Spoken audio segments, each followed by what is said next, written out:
Salvos por la obediencia de Cristo. Ese es el tema que tendremos en la clase de la tarde de hoy. Y lo que queremos hacer es enfocarnos en el lugar que ocupa, la importancia que tiene la obediencia de Cristo, la vida completa de obediencia de Cristo en nuestra salvación. Vamos a orar y a pedir al Señor que nos permita apreciar esta dimensión de la vida de nuestro Señor. Padre, te damos gracias por la oportunidad que nos das de estudiar una vez más tu palabra. Entendemos que tu palabra alumbra y queremos, Señor, que tú ensanches nuestro entendimiento y nos permitas captar, recibir y aplicar a nuestras vidas esta hermosa enseñanza de tu palabra. Que podamos, Señor, al concluir esta clase, de sentirnos y vernos más comprometidos con servirte y honrarte como tú mereces. Gracias por Cristo, gracias por su obra. Bendícenos en Él. Amén. La Escritura enseña que los creyentes somos salvos por la obediencia de Jesús. Dice Romanos 5:19, porque así como por la desobediencia de un hombre, los muchos fueron constituidos pecadores, así también por la obediencia de uno, los muchos serán constituidos justos. Estamos más acostumbrados a escuchar que somos salvos por la muerte de Jesús que por la obediencia de Jesús. Es indiscutiblemente cierto que somos salvos por su muerte. Como nosotros vamos a ver, la muerte de Cristo es parte de su obediencia. De lo que no se habla con frecuencia es de la absoluta necesidad de que nuestro Salvador fuera perfectamente obediente a la ley de Dios para redimirnos. Y es en ese aspecto que quisiera concentrarme en la clase de hoy. El primer punto que quisiera que consideráramos es una distinción entre la obediencia activa y la obediencia pasiva de Cristo. En teología, normalmente se habla de la obediencia pasiva para referirse a la muerte de Cristo en la cruz, su pasión. Mientras que se habla de la obediencia activa para hacer referencia a toda su vida y ministerio terrenal. Hablar de la obediencia pasiva de Cristo puede confundir a algunos, haciéndoles pensar que Él no tuvo nada que ver con su muerte, sino que fue algo que otros le hicieron a Él. Pero que esa no es la idea, es algo que nosotros podemos ver claramente en Juan capítulo 10. En Juan 10:17 dice, por eso el Padre me ama, porque yo doy mi vida para tomarla de nuevo. Observen, dice, yo doy mi vida. Nadie me la quita, sino que yo la doy de mi propia voluntad. Tengo autoridad para darla y tengo autoridad para tomarla de nuevo. Este mandamiento recibí de mi Padre. O sea que cuando hablamos de la obediencia pasiva de Cristo, no estamos diciendo que Él no tuvo nada que ver. No estamos diciendo que fue algo que simplemente le hicieron otros a Él. No, Él obedeció aún en su muerte. O sea que hay aspectos en lo que nosotros podemos decir que toda su obediencia en su vida y en su muerte fue obediencia activa. Pero es una manera en que los teólogos tratan de hacer esa distinción de lo que trata de su obediencia con su muerte en la cruz y lo que trata con su obediencia en vida. Otro texto es Tito 2:14, que expresa que Él se dio a sí mismo por nosotros. Ahí se muestra también su actividad en su pasión. Su obediencia pasiva es obediencia en ese sentido, pues que Él se sometió a todo lo que involucraba el venir a ser el sacrificio perfecto en lugar de pecadores. Estuvo dispuesto a venir a ser maldición bajo la ley con tal de salvar a los que habían quedado condenados por esa ley. Es obediencia pasiva porque padeció y sufrió el impacto de la ira del Padre en la cruz. Su obediencia activa, que es en lo que más me quisiera concentrar en la tarde de hoy, habla de su completa y total conformidad a la ley. Durante toda su vida. O sea que quiero que también apreciemos no solo lo que Jesús hizo en la cruz por nosotros, que ya obviamente es increíble y absolutamente necesario, pero sino que quisiera que también apreciemos y veamos toda la vida de obediencia de Jesús. Jesús fue un hijo perfectamente obediente a su Padre Celestial. Cuando fue tentado, nunca cedió a las sugerencias del maligno. Nunca se le pudo señalar ningún pecado, ni siquiera a sus enemigos, porque nunca pecó. Dice Juan 8:46, ¿quién de vosotros me prueba que tengo pecado?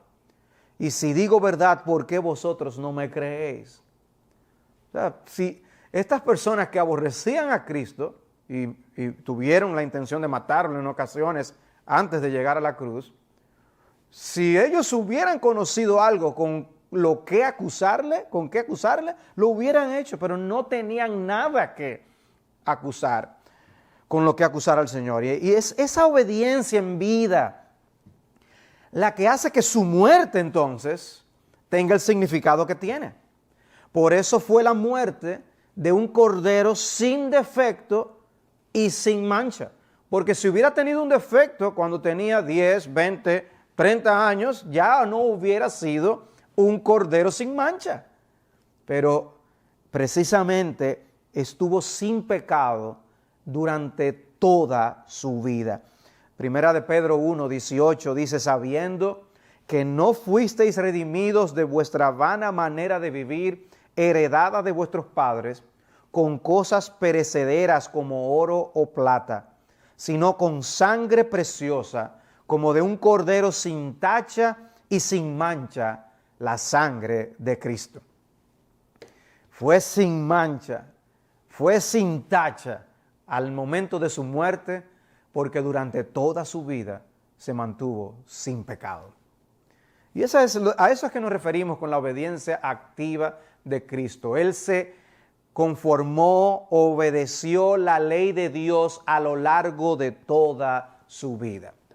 Y habiendo hecho esa distinción entre lo que es la obediencia pasiva y la obediencia activa de Cristo, ahora me gustaría que viéramos la evidencia bíblica de esta doctrina, donde la Biblia habla de esto. Veamos la evidencia bíblica del papel de la obediencia de Cristo en la salvación. O sea, ¿hablan las Escrituras de la obediencia de Cristo?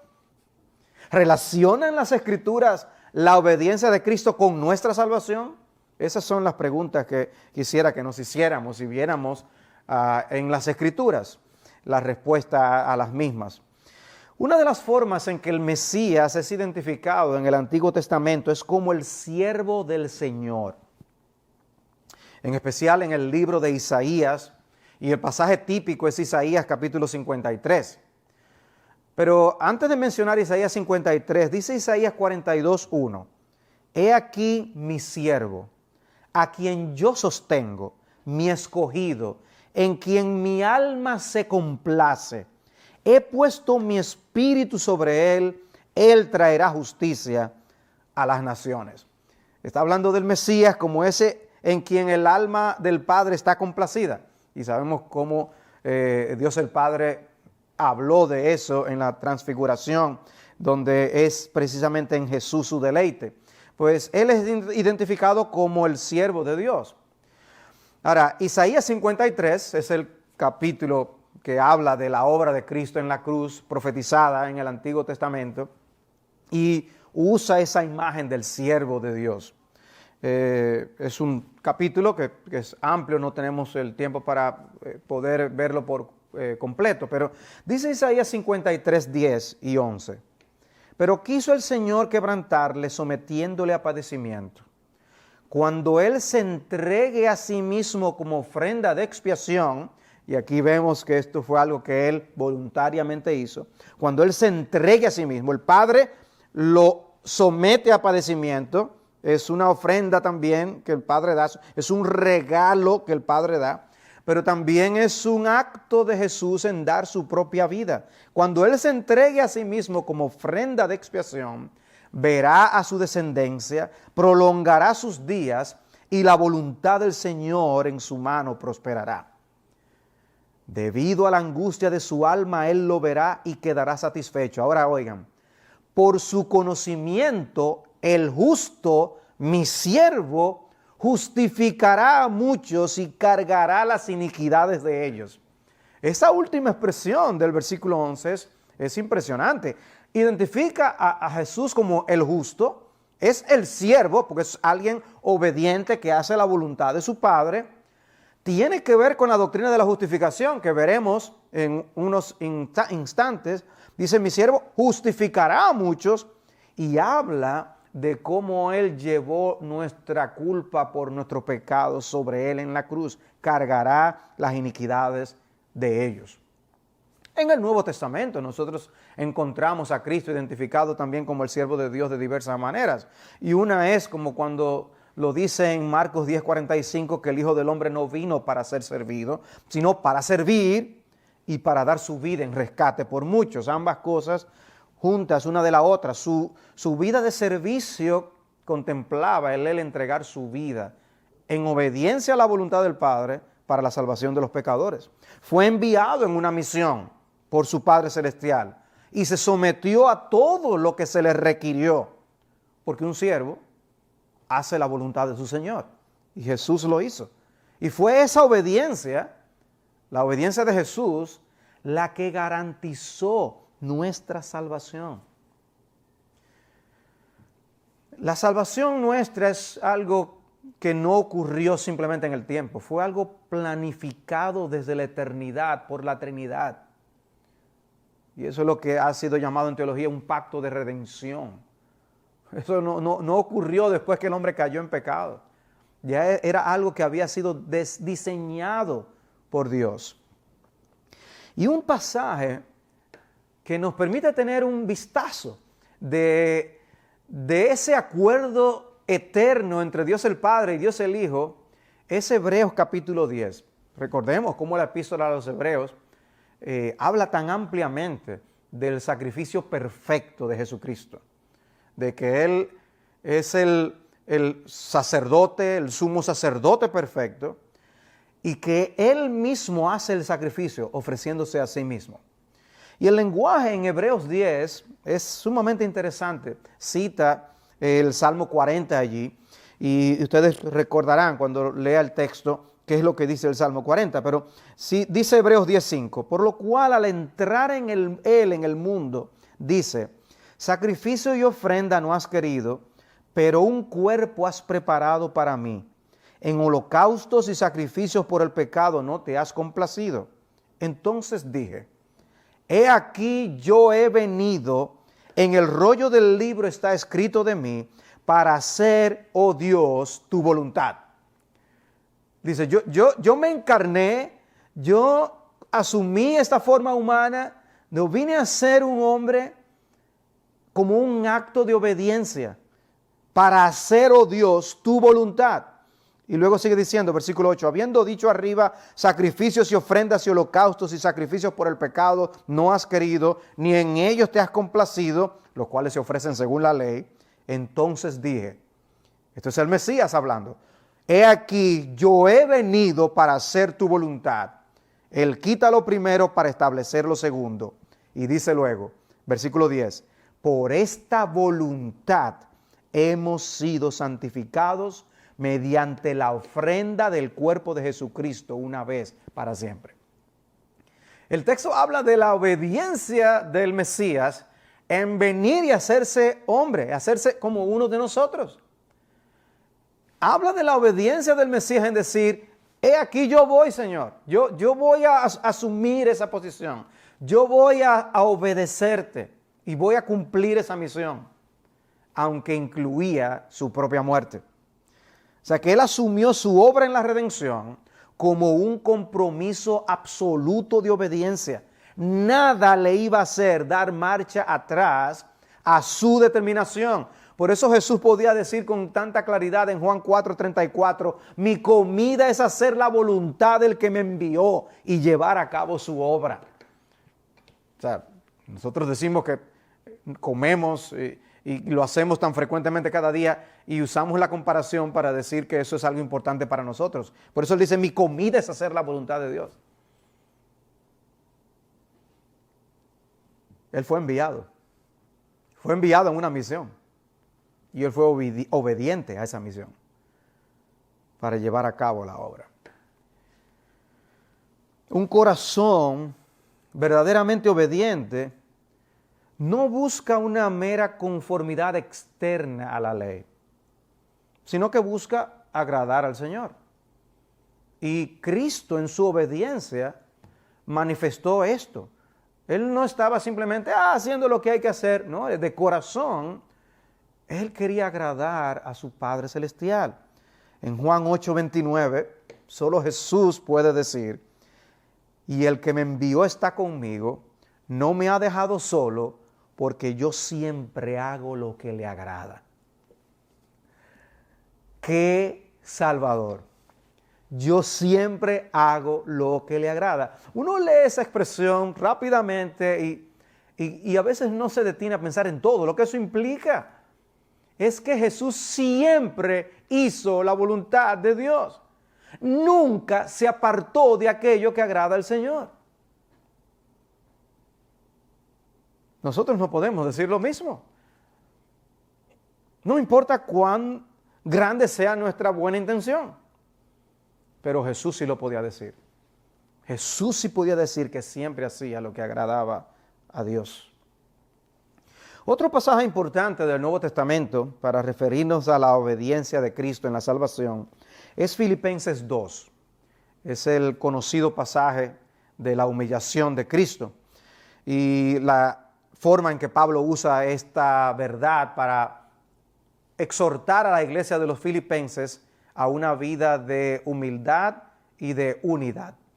Dice Filipenses 2:5, haya pues en vosotros esta actitud que hubo también en Cristo Jesús, el cual, aunque existía en forma de Dios, no consideró el ser igual a Dios como algo a que aferrarse, sino que se despojó a sí mismo, y ahora escuchen, tomando forma de siervo, haciéndose semejante a los hombres, y hallándose en forma de hombre, se humilló a sí mismo, haciéndose obediente hasta la muerte y muerte de cruz. Él dice, tomó forma de siervo. Él vino como alguien que iba a estar sometido. Y él vivió sometido a la ley de Dios toda su vida. Él tomó forma de siervo porque iba a obedecer, porque se iba a someter. Pero dice luego explícitamente que él se hizo obediente hasta la muerte. Como hombre, fue un hombre completamente obediente, perfectamente obediente, hasta la muerte y muerte de cruz.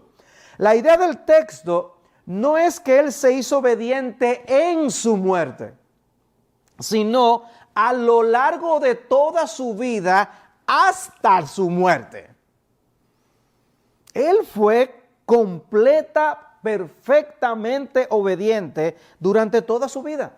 Toda su vida de humillación fue caracterizada por la obediencia. Ese es nuestro Cristo. Gálatas 4:4.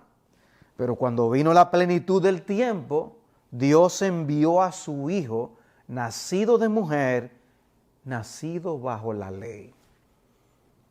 Y ese nacido bajo la ley no es para decirnos la ley estaba en vigencia cuando Él nació. Lo que nos está diciendo es que Él vino y se hizo como uno de nosotros y se sometió a todo lo que la ley de Dios requería y requiere. El que nos dio la ley se sometió a su ley. Y eso con miras a venir a ser el Cordero sin mancha para nuestra salvación. No hizo excepciones. Él nunca desobedeció. Imaginemos esa vida perfecta de nuestro Salvador. Por eso es que es imposible registrar todo lo que Jesús hizo durante su vida aquí en la tierra.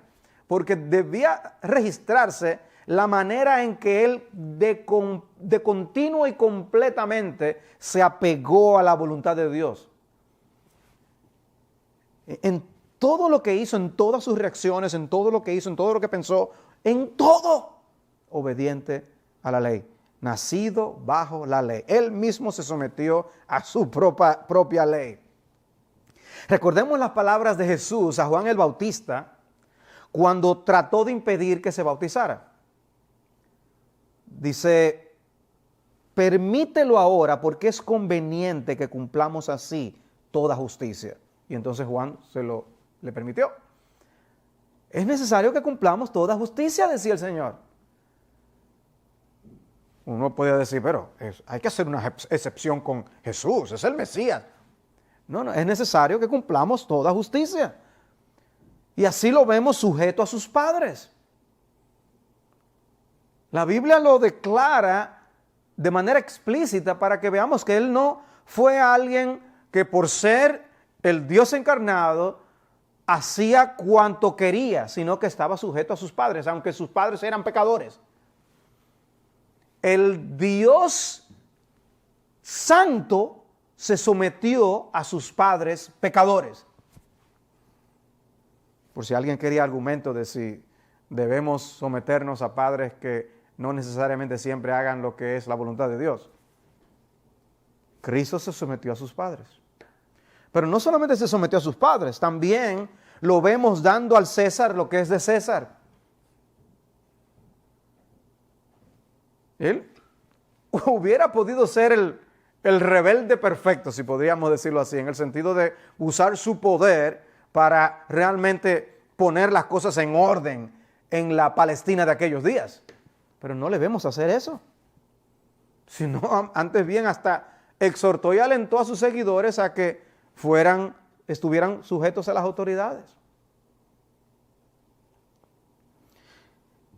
Muchos reconocieron su inocencia. Aún Judas, cuando después de haber entregado, dijo, he pecado entregando sangre inocente. El testimonio del mismo Judas queda registrado en Mateo 27:4. Pero también en ese mismo texto de Mateo 27, vemos lo que ocurre cuando él es llevado ante el tribunal, ¿recuerdan? Y dice que la mujer de Pilato, se menciona en el versículo 19, estando él sentado en el tribunal, su mujer le mandó aviso diciendo, no tengas nada que ver con ese justo, porque hoy he sufrido mucho en sueño por causa de él. Pero los principales sacerdotes y los ancianos persuadieron a las multitudes que pidieran a Barrabás y que dieran muerte a Jesús. Y respondiendo el gobernador les dijo, ¿a cuál de los dos queréis que os suelte? Y ellos respondieron, a Barrabás. Pilato les dijo, ¿qué haré entonces con Jesús llamado el Cristo? Todos dijeron, sea crucificado. Y Pilato dijo, ¿por qué? ¿Qué mal ha hecho? Pero ellos gritaban aún más diciendo, sea crucificado. El punto no era si había hecho mal o no. Pilato no podía encontrar nada por lo cual acusarlo. De hecho, en Lucas 23:4 dice, no encuentro delito en ese hombre. Era como si hubieran tratado de hurgar y ver, por alguna manera encontrar algo que le hiciera culpable y fue imposible. Porque Jesús era inocente. Y allí mismo en Lucas 23:14 dice, me habéis presentado a este hombre como uno que incita al pueblo a la rebelión, pero habiéndole interrogado yo delante de vosotros, no he hallado ningún delito en este hombre de las acusaciones que hacéis contra él, ni tampoco Herodes, pues nos lo ha remitido de nuevo, y aquí que nada ha hecho que merezca la muerte. O sea, los relatos de los evangelios muestran con absoluta claridad la inocencia de Jesús, haciendo el punto de cómo Jesús llenaba el requisito que tenía el Señor con respecto a los sacrificios. ¿Recuerdan cómo en el Antiguo Testamento el Señor decía que el pueblo debía llevar sacrificios sin tacha, sin defecto? Bueno, Cristo es el Cordero de Dios que quita el pecado del mundo. Y lo que vemos en los evangelios es esa presentación de Jesús como el Cordero sin defecto. El sacrificio perfecto para nuestra salvación. Recordemos aún que en el Antiguo Testamento había una maldición contra los desobedientes a la ley. Y esto se cita en Gálatas capítulo 3, versículo 10. Dice, porque todos los que son de las obras de la ley están bajo maldición. O sea, todos los que buscan salvarse cumpliendo la ley están bajo maldición. Pues escrito está, maldito todo el que no permanece en todas las cosas escritas en el libro de la ley para hacerlas. Es una declaración de maldición fuerte. Maldito el que no permanece en todas las cosas escritas en la ley. Para poder quedar fuera de esa maldición, no se podía practicar una obediencia parcial a la ley. Había que someterse a todas las cosas escritas en el libro de la ley. ¿Cómo fue entonces la obediencia de Jesús? A la luz de eso, tuvo que ser una obediencia continua y perfecta. Siempre obedeciendo. En todo momento haciendo exactamente lo que había que hacer. Y dejando de hacer aquello que estaba prohibido. Siempre, nunca falló. Nunca dejó de hacer lo que debía hacer. Nunca traspasó los límites trazados por Dios. ¡Qué vida la de nuestro Señor! Es algo difícil de imaginar, ¿no es así? Es impresionante la obediencia de nuestro Señor. Santiago 2, en los versículos 9 al 11, habla de eso en otras palabras. Esa maldición de la que habla Gálatas 3, dice, si mostráis favoritismo, cometéis pecado y sois hallados culpables por la ley, como transgresores. Dice, si ustedes practican favoritismo, ya somos culpables. Y entonces da este punto importante, porque cualquiera que guarda toda la ley, pero tropieza en un punto, se ha hecho culpable de todos. Pues el que dijo no cometas adulterio, también dijo no mates. Ahora bien, si tú no cometes adulterio, pero matas, te has convertido en transgresor de la ley. ¿Ven el punto? Para que Cristo pudiera venir a hacer ese sacrificio perfecto en lugar nuestro y satisfacer la justicia divina, no podía haber cometido ni un solo pecado, porque así hubiera sido culpable de toda la ley. Y eso es un testimonio de la obediencia perfecta de nuestro Señor Jesucristo.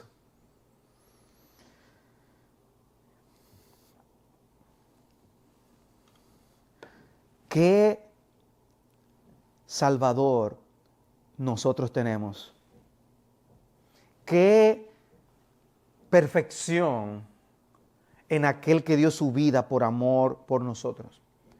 Las Escrituras dan testimonio claro, a viva voz, de que nuestro Señor, desde el primer instante en el que vivió como hombre en este mundo, hasta el final, se mantuvo apegado a la ley de Dios de una manera completa y perfecta.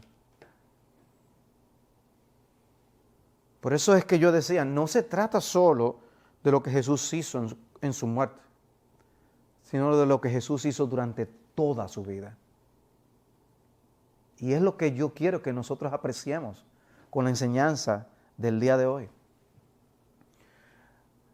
Pero aparte de ver la evidencia bíblica de esta enseñanza sobre la obediencia de Cristo, yo quiero que nosotros veamos la relación que hay entre la obediencia activa de Cristo y nuestra justificación. Hay una relación entre esa obediencia de Jesús y nuestra justificación.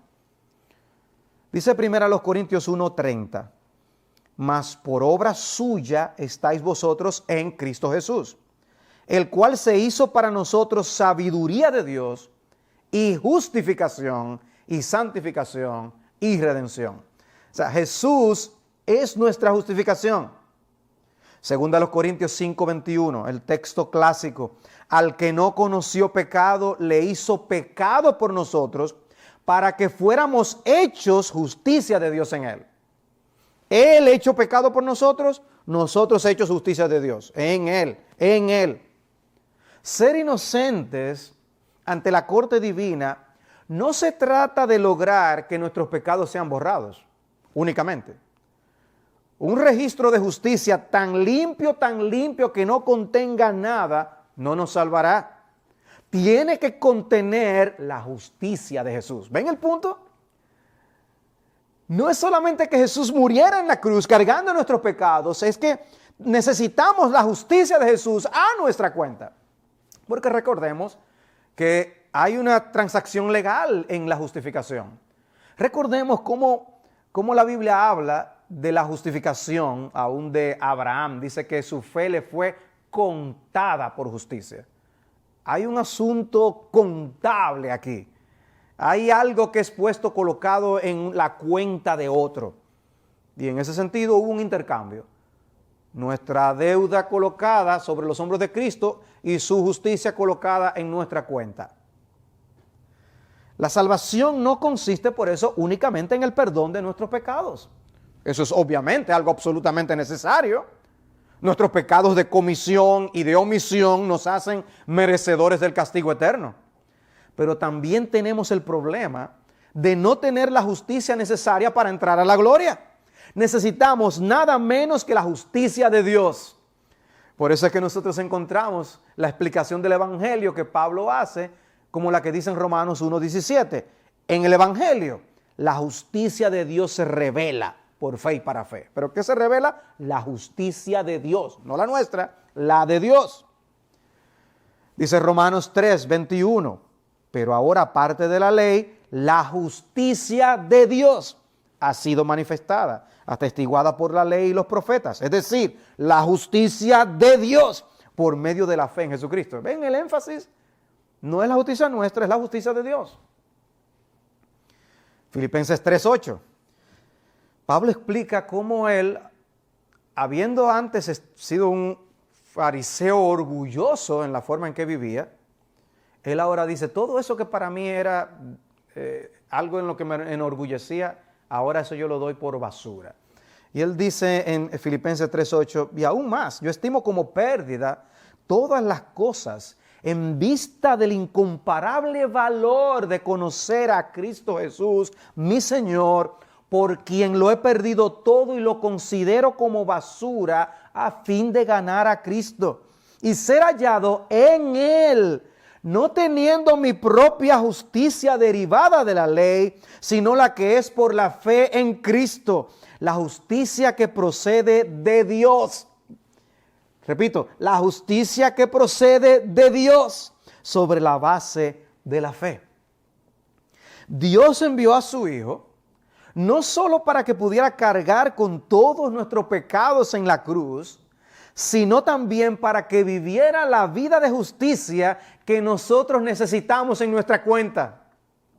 No se trata únicamente de pagar nuestras deudas. Una cuenta en cero no nos llevará a la gloria. Necesitamos la cuenta de Cristo. Necesitamos un registro lleno de justicias para ser aceptados en la gloria. Y ese es el glorioso intercambio del que muchas veces hablamos. Un glorioso intercambio que había sido profetizado en el Antiguo Testamento. Ese texto de Jeremías 23, 5 y 6 es muy conocido. He aquí, vienen días, declara el Señor, en que levantaré a David un renuevo justo. Y él reinará como rey, actuará sabiamente y practicará el derecho y la justicia en la tierra. Cuando dice que levantaré a David un renuevo justo, está hablando del Mesías. Ya David no estaba en el panorama. Dice, en sus días será salvo Judá e Israel morará seguro. Y este es su nombre por el cual será llamado el Señor, justicia nuestra. El Señor, justicia nuestra.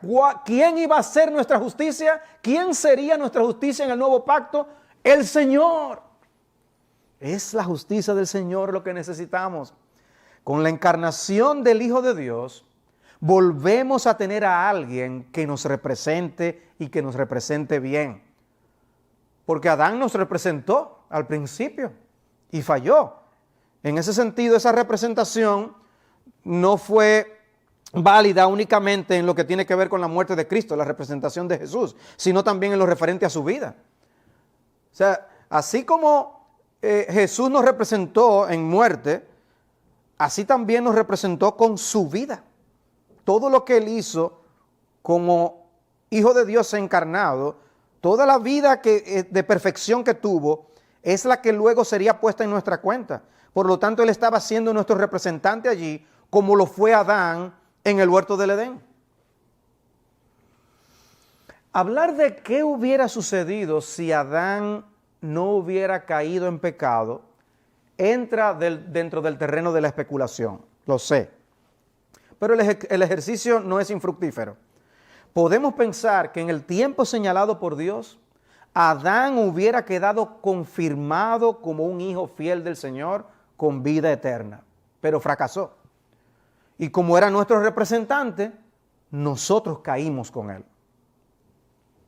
El Señor nos dio su ley, una ley que sabemos que no podemos cumplir de manera cabal y completa. Y sin embargo, el Señor dijo lo siguiente en Levítico 18:5. Por tanto, guardaréis mis estatutos y mis leyes, por los cuales el hombre vivirá si los cumple. Yo soy el Señor. O sea, dice, si alguien puede cumplir toda la ley, vivirá, será salvo por esa ley. Y Pablo cita eso mismo en Romanos 10. Romanos 10:5 dice, porque Moisés escribe que el hombre que practica la justicia que es de la ley, vivirá por ella. Ahora, sabemos que todos los hombres tenemos una naturaleza pecaminosa y que dejados a nosotros mismos nos resulta imposible no pecar. Adán podía no pecar, pero el hombre sin Cristo no puede no pecar, no puede hacer otra cosa que pecar. Pero supongamos que hubiera alguien, y aquí otra vez entramos en el terreno de la especulación, que hubiera alguien que no tuviera esa naturaleza pecaminosa y que pudiera practicar toda la justicia de la ley. ¿Qué sucedería? Bueno, según estos textos, esa persona viviría por esa obediencia. Pero eso realmente no en todos los sentidos entra dentro de una mera suposición, porque esa persona existe. Jesús es esa persona.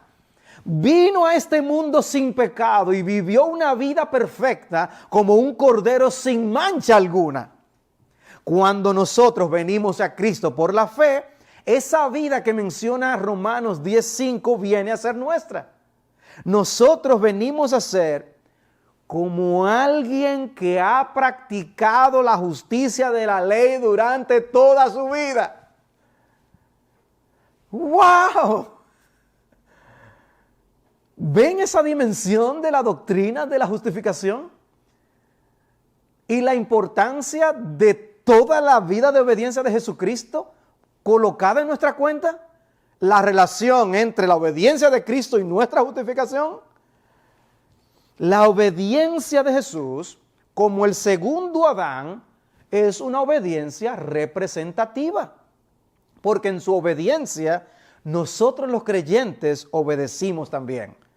Y vuelvo a leer el texto que leí al principio, Romanos 5:19. Porque así como por la desobediencia de un hombre, los muchos fueron constituidos pecadores, así también por la obediencia de uno, los muchos serán constituidos justos. Así como el pecado de Adán fue la base de nuestra condenación, así la obediencia de Cristo es la base de nuestra justificación.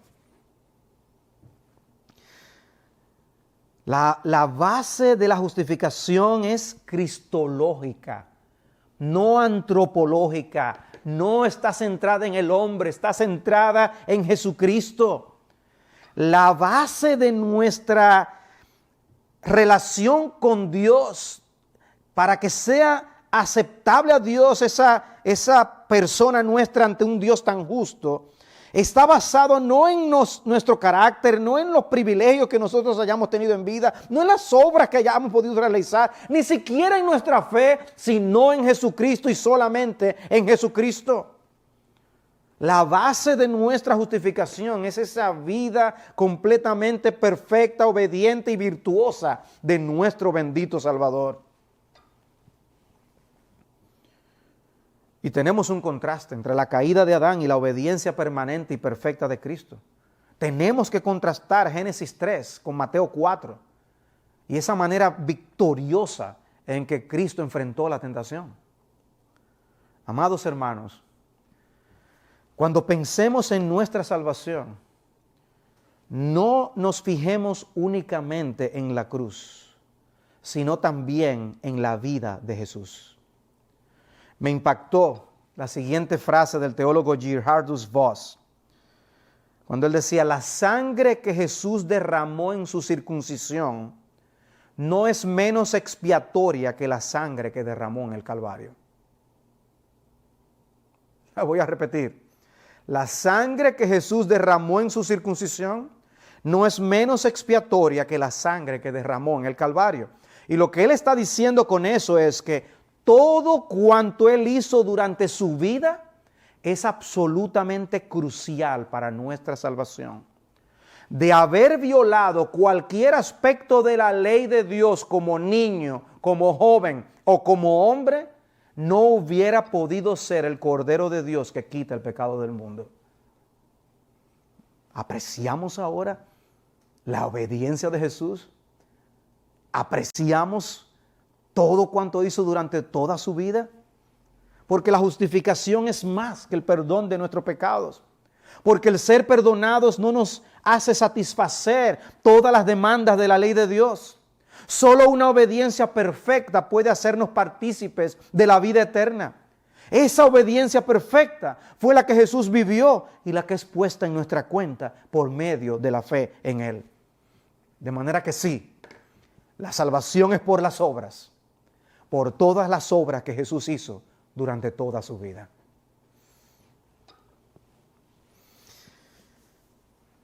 Qué perfecta obediencia la de nuestro Salvador y qué plan tan maravilloso el plan del Señor en no solamente resolver el problema de nuestros pecados colocándolos sobre el cuerpo de Jesús al morir en la cruz, sino también garantizando que cada uno de los suyos tuviera la justicia necesaria para la satisfacción de la justicia divina y poder así nosotros comparecer ante un Dios tan justo. En conclusión, me gustaría mencionar brevemente algunas implicaciones que esto debe provocar en nosotros, esta enseñanza. Yo creo que estudiar acerca de la obediencia de Cristo y su rol en la salvación debe provocar un gran aprecio por la obra de Jesús a nuestro favor. Un gran aprecio por nuestro Salvador, no solo por lo que hizo en la cruz, sino por lo que hizo en vida. Dice Hebreos 7:26, porque convenía que tuviéramos tal sumo sacerdote, santo, inocente, inmaculado, apartado de los pecadores y exaltado más allá de los cielos. Dice, nos convenía ese que fuera así de santo, de inocente y de inmaculado, perfecto en obediencia, apartado de los pecadores. Ese era el que necesitábamos. De manera que tengamos un mayor aprecio por aquello que Dios nos ha dado en Cristo. Contempla su amor a ti en su obediencia hasta la muerte. Los evangelios nos hablan del suplicio que atravesó para salvarte. En Getsemaní él dijo, mi alma está muy afligida hasta el punto de la muerte. Su ruego fue, Padre mío, si es posible que pase de mí esta copa, pero no sea como yo quiero, sino como tú quieres. Se lo pidió por segunda vez, Padre mío, si esta no puede pasar sin que yo la beba, hágase tu voluntad, obediente hasta la muerte. Se lo pidió por tercera vez. Y su obediencia salió airosa. Y en esa obediencia es que encontramos nuestra salvación. Porque estuvo dispuesto a beberse la copa hasta la última gota. Esa era una resolución inquebrantable de hacer la voluntad de su Padre Celestial. Y en esa obediencia tú y yo somos salvos. Gloria a Dios. Aleluya. Pero no solamente debe provocar un mayor aprecio por la obra de Cristo por nosotros. Creo que esta enseñanza debe impactar nuestra vida de obediencia. Si Cristo fue así de obediente por amor a nosotros, ¿no deberíamos nosotros ser más obedientes por amor a Él? Dice Juan 15:10, si guardáis mis mandamientos, permaneceréis en mi amor, así como yo he guardado los mandamientos de mi Padre y permanezco en su amor. Dice, guarden mis mandamientos, así como yo he guardado los mandamientos de mi Padre. Sean obedientes, como yo fui obediente.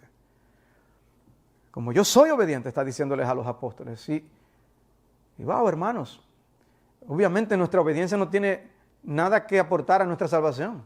Eso lo hizo Él. Pero nuestra respuesta de corazón debe ser un anhelo por ser obedientes. Observen cómo Cristo es el estándar de nuestra obediencia. Primera de Pedro 2, 21 al 24, dice: porque para este propósito habéis sido llamados, pues también Cristo sufrió por vosotros, dejándoos ejemplo para que sigáis sus pisadas, el cual no cometió pecado ni engaño alguno se halló en su boca. Otro testimonio de su perfecta obediencia. Y quien cuando le ultrajaban no respondía ultrajando, cuando padecía no amenazaba, sino que se encomendaba a aquel que juzga con justicia. Y Él mismo llevó nuestros pecados en su cuerpo sobre la cruz, a fin de que muramos al pecado y vivamos a la justicia. Porque por sus heridas fuisteis sanados. ¿Ven? Uno de los propósitos de su muerte fue que nosotros entonces vivamos a la justicia. ¿No debe ser eso un estímulo para una vida de obediencia? Sabemos que nos vamos a quedar cortos. No le daremos la obediencia que Él merece, pero debemos ofrendarle y ofrecerle una obediencia de corazón. En cierta ocasión un niño montaba velozmente su velocípedo o su triciclo alrededor de la manzana en la que él vivía.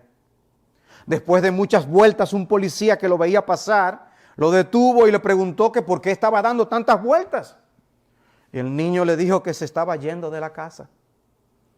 Pero lo que estás haciendo es dando vueltas a la manzana. ¿Por qué?, preguntó el policía. Porque mi mamá me dijo que no podía cruzar la calle. Hermanos, ¿cuántas veces hemos actuado como ese niño? A veces queremos salir corriendo, pero la relación de amor que tenemos con aquel que nos amó nos impide cruzar la calle. ¡Cuánta misericordia! ¡Cuánta misericordia! Nuestra obediencia no compra nada de nuestra salvación, pero sí expresa algo de la gratitud que tenemos por nuestra salvación. Deseamos agradar a aquel que nos amó tan entrañablemente. Debe ser un estímulo esta enseñanza para una vida de obediencia. Pero quiero decir unas últimas palabras para aquellos que todavía son pecadores sin la justicia de Jesús, que no se han amparado ni refugiado por la fe en la única justicia que nos puede salvar. Si el plan de salvación diseñado por Dios contempla que solo podemos ser salvos amparándonos en la justicia de Jesús, ¿qué ocurrirá con los que se empecinan en salvarse a sí mismos? Con aquellos que se empecinan en esforzarse y hacer buenas obras para ganarse el cielo. El gran problema de los hombres es que no reconocen la absoluta necesidad que tienen de ser vestidos con la justicia de Jesús. Hablando de los judíos que creían que se podían salvar por la obediencia a la ley, Pablo, el apóstol, escribió en Romanos 10:3, pues desconociendo la justicia de Dios y procurando establecer la suya propia, no se sometieron a la justicia de Dios, porque Cristo es el fin de la ley para justicia a todo aquel que creen. Pero ven cómo lo presenta, desconociendo la justicia de Dios. No tomando en cuenta la justicia de Dios, no tomando en cuenta que Dios resolvió ese problema enviando a su Hijo para vivir esa vida perfecta y morir en la cruz como un cordero sin mancha, desconociendo la justicia de Dios y procurando establecer la suya, esforzándose por hacer buenas obras, tratando de ser gente de bien, etcétera, para ganarse el favor de Dios. Si tú vives de esa manera, ¿qué ocurrirá contigo? Si tú estás en esa condición, todavía vas camino a una perdición eterna. ¿Saben qué hizo Pablo ante esa realidad que está describiendo? Lo que él comenta en el versículo 1 de ese mismo pasaje, Romanos 10:1, hermanos, el deseo de mi corazón y mi oración a Dios por ellos es para su salvación. ¿Y por qué Pablo oraba para su salvación para ellos? Porque estaban perdidos. No lo estaban viendo, no estaban reconociendo que solo la justicia de Jesús es en lo que ellos pueden ampararse. Y él ora, Señor, te ruego, mi oración por ellos es para salvación. Como debemos nosotros hacer por los perdidos. Porque con esa actitud, lo único que un pecador puede alcanzar es la perdición eterna de sus almas.